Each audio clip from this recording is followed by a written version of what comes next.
the folks who show up every time the call goes out for us to stand up on this issue. Of course, Aisha Sekou from Street Corner Resources, her voice in Harlem has truly been the power that brought us together, that got us all out here today. So we appreciate Aisha wherever she is.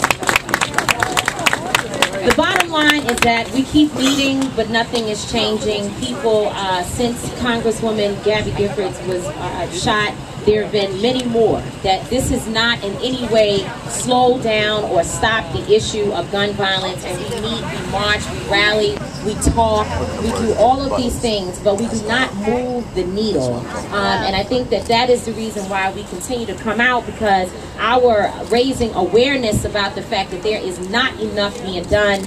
Our elected officials are too caught up in the old guard trying to hold the spot and fight the young guard that's trying to come in and all of that other stuff, rather than doing what is necessary to protect our communities. And we're going to call them out on it and let them know that we know that the devil is in our midst. Our young people are dying, and we know that. I am a victim of gun violence. My son is a victim of gun violence. His father was murdered 10 years ago, and my son walks around every day with the pressure on him that he could be next.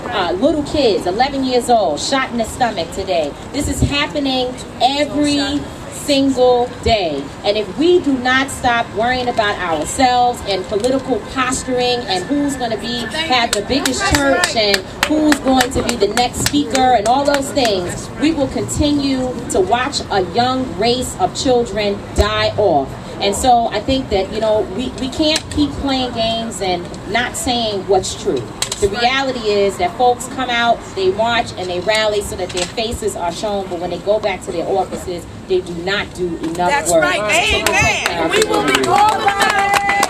And I want to make sure that as I'm standing next to the District Attorney, Cy Vance for Manhattan, that I say that he is not one of those people. Since coming into office, he has truly been working on this issue and trying to work with communities around how to address the issue of gun violence, but he cannot do this on his own. We need to know that all the DAs are working together, that all of our elected officials, that the clergy is opening up the doors of their churches to support families, to make sure that young people get in, so that young people are getting the services needed. And so, you know, I come here today to say that if you want me to be the one that says everything is cool, I'm not going to say it. I'm going to tell the truth about the reason why our young people are being murdered. Nobody cares. It is okay as long as African American and Latino children are the ones dying. It is okay.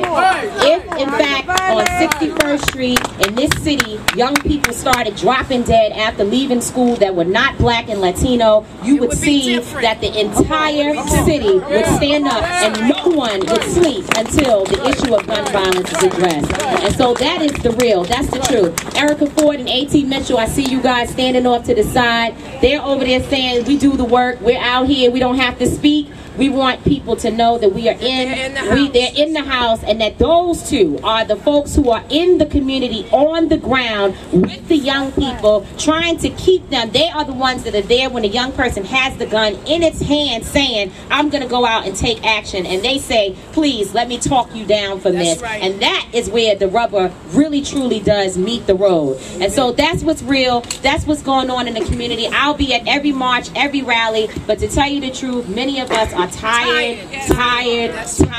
and nothing gets done, nothing changes. So thank you all again for being out here today. And the last thing I want to say is that the reality of today, and I'm so glad that the New Yorkers Against Gun Violence have made this an issue about the victims. There is a human side to that bullet.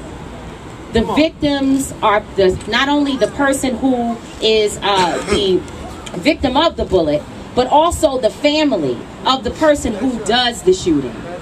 The entire community is affected. And so we are truly living in a paralyzed state of pain. And I think that everyone who's here knows it, but our job is to go out and make sure that each one teaches one, and that we are raising this in our schools and with young people all over this country, because they are truly crying out for our help. Thank you very much.